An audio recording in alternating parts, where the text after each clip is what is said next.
Сәлемет пе, қымбатты көрермен. Бүгін ерекше дәмді әрі оңай жасалатын тағам дайындаймыз. Тартылған етімізге кішкене тұз, бұрыш сеуіп, фаршымызды дайындап аламыз. Енді көкжуаның сабағын уақтап турап аламыз. Осы көкжуаның орнына бір бас пияз қосуға болады. Менде үйде көкжуа болғандықтан, осы көкжуаны салайын деп отырмын. Енді ас көгімізді де, кішкене ас көгімізде уақтап турап аламыз. Қымбатты оқырман, менің каналымның дамуына өз үлестеріңізді қосыңыздар. Менің каналыма жазылып, видеоларымды көріп, лайк басып, комментарий жазыңыздар. Міне көкжуамыз бен ас көгімізді фаршымызға араластырамыз.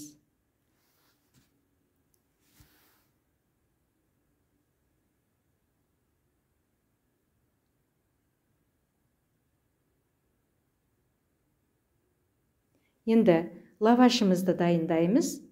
Міне 2 лаваш керек, соның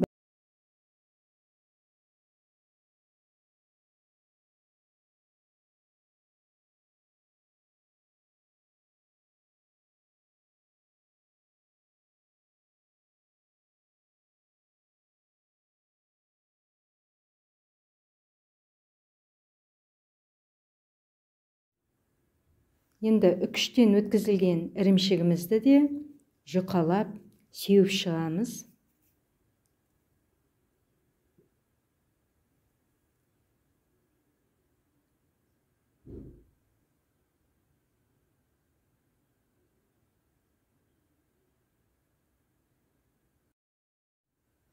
Енді екінші лавашымызды салып, жұқалап май жағып,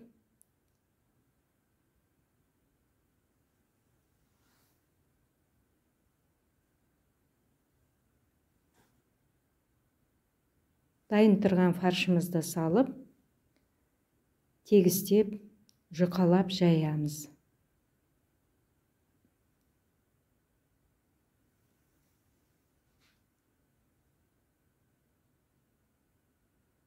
Өте тойымды, дәмді тағам.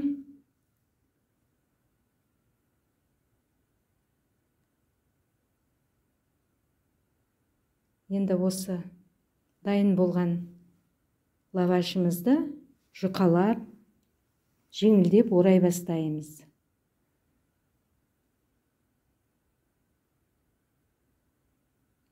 Пешім қызып дайын тұр.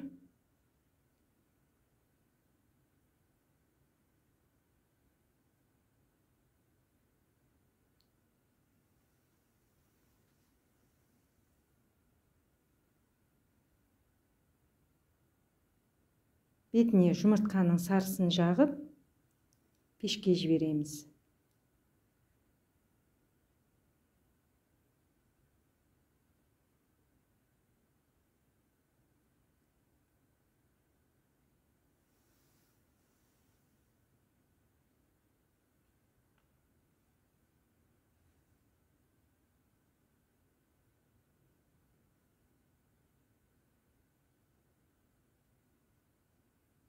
Міне 25 минут пеште пісіп шықты.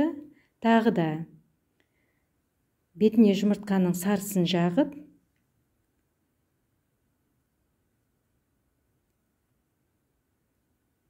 жаңағы үгітілген ірімшігімізді жұқалап сеуіп шығамыз.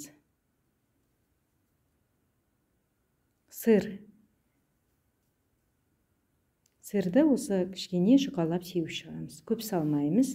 Міне қайтадан пешке қойып, 30-35 минут аралығында тамағымыз пісіп шықты. Видео ұнаса, таныстарыңызға бөлісіңіздер. Міндетті түрде лайк басыңыздар, комментарий жазыңыздар. Ас болсын. Өте дәмді тағам.